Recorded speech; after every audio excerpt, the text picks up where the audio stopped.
প্রথম প্রতিক্রিয়া হলো দল সরকার যে দায়িত্ব দিয়েছে সে দায়িত্বটা পালন করা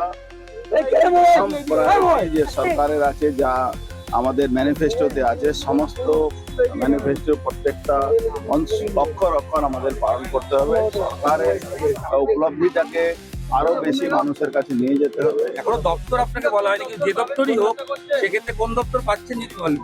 সেটা বলতে পারবো না কি দপ্তর পাবো, যে দপ্তর পাবো সেখানেই চলবো। কি কাজ হবে? চমক ছিল আজকে মন্ত্রিসভাতে, অনেক নতুন নাম এবং নতুন অনেক জিতেছে, তো নতুন চমক থাকবে। অর্জুনদার দীর্ঘ রাজনৈতিক ক্যারিয়ারে অনেক উত্থান পতন, আজকে কি স্বপ্ন পূরণ হলো? স্বপ্ন তো প্রত্যেক রাজনৈতিক কর্মীদের থাকে, আমারও ঠিক ছিল, আছে, থাকবে। আপনি তৃণমূলেরও মন্ত্রিসভা দেখেছেন, এই মন্ত্রিসভা কিভাবে আলাদা? এবং মন্ত্রী থেকে বেশি ডিপেন্ড করে মুখ্যমন্ত্রী থেকে বেশি ডিপেন্ড করে সিস্টেম, সবটাই মিলিয়ে কাজ করে। মুখ্যমন্ত্রী যে সিস্টেম চালাবেন সেটাও তো ওনাকে দিয়ে চালাতে হবে। অর্জুনদা ব্যারাকপুরের মানুষের জন্য দীর্ঘ বছর লড়াই করেছেন, সারা পশ্চিমবঙ্গের জন্য এবার আপনার এত যুদ্ধ চ্যালেঞ্জ কতটা?